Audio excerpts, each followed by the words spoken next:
Throughout the past few months, there has been almost constant news and coverage in the West about Russia's imminent plans to invade Ukraine. Started large-scale military drills this morning. And this is a very dangerous moment. Stoking fears of an invasion. More than 2,000 troops, according to American intelligence, sent within the 24 hours. American citizens should leave now.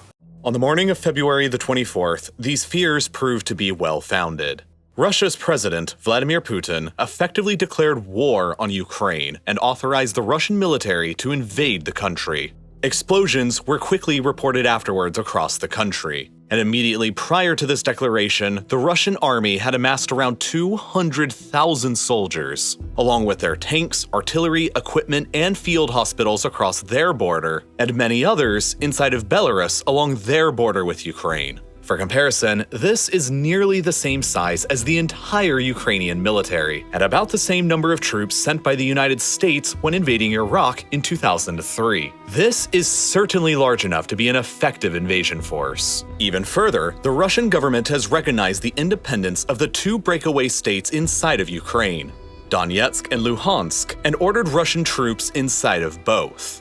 When factoring in the Russian military presence already stationed in Crimea, you can quickly begin seeing that the Russians have Ukraine almost entirely surrounded. And now that war has broken out, it has the potential to unleash the most serious conflict seen in Europe since the Second World War. And the biggest question on everybody's mind this entire time has been this: what exactly does Vladimir Putin and Russia want with Ukraine? And the answer is, of course, it's complicated. The origins of what Putin wants today are rooted in what happened more than 3 decades ago back in the early 1990s, when the Soviet Union first collapsed. For centuries before this event, whether as part of the Soviet Union or the Russian Empire, the modern countries we know of today as Russia, Ukraine, Belarus, and others had all been a part of the same country, and their people had largely moved between all of them across generations. These places are all deeply and intimately connected by their shared history, and for decades, that history involved being widely recognized as one of the world's most dominant and formidable global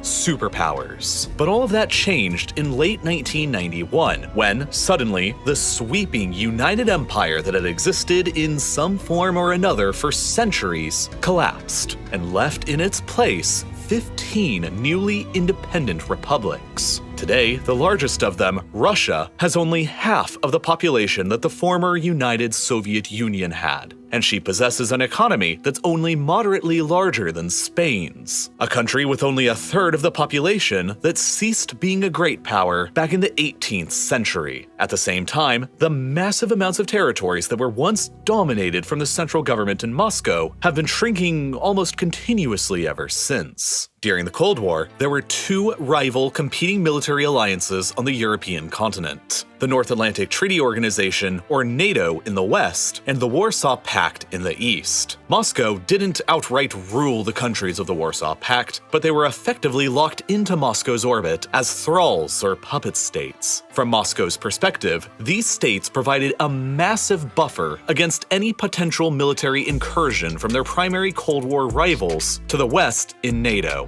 You see, from the Netherlands in the west to the Ural Mountains in the east, this whole part of Europe is dominated by a geographic feature called the North European Plain. Almost entirely flat, the plain is shaped like a funnel, with a very narrow width in northern Germany, but with a mouth that opens up increasingly wider as it approaches the Ural Mountains. As the open plain gets wider across the east, it becomes increasingly difficult to defend across its entire length, and as a result, from the perspective of any regime based in Moscow, regardless of the time period and regardless of the ideology, it is imperative to expand control westwards across as much of this open plain as possible in order to narrow the gap that they need to defend in the event of a conflict with the West. During the Cold War, the control of this plain by a regime in Moscow was at its greatest historical extent, and was exerted either outright or by proxy from the Urals all the way through East Germany. And the entire wider section of the funnel was firmly controlled by Moscow, with Austria and Finland remaining neutral and Yugoslavia a non-aligned communist state. The only fronts that Moscow at the time had to truly worry about against NATO were across the Sudetan Mountains, the Black Sea, and a narrow line across the North European plain in central Germany, all easily defensible positions. Any invasion of the Soviet world from the west across these geographic frontiers would have been incredibly difficult. But in the 30 years since 1991, the situation has changed dramatically against Moscow's favor. Today, the former Warsaw Pact territories of East Germany, Poland, Czechoslovakia, Hungary, Romania, and Bulgaria are all a part of NATO, while the former Soviet republics themselves of Lithuania, Latvia, and Estonia all are as well. This reality has pushed the NATO front lines significantly further to the east, across the wider section of the North European plain, and has separated Russian territory between the mainland and the Kaliningrad exclave here, across what's known as the Suwalki Gap. If you're sitting in the Kremlin in Moscow and you still believe that NATO is a hostile military alliance, or could become one in the future, then this situation understandably looks pretty grim.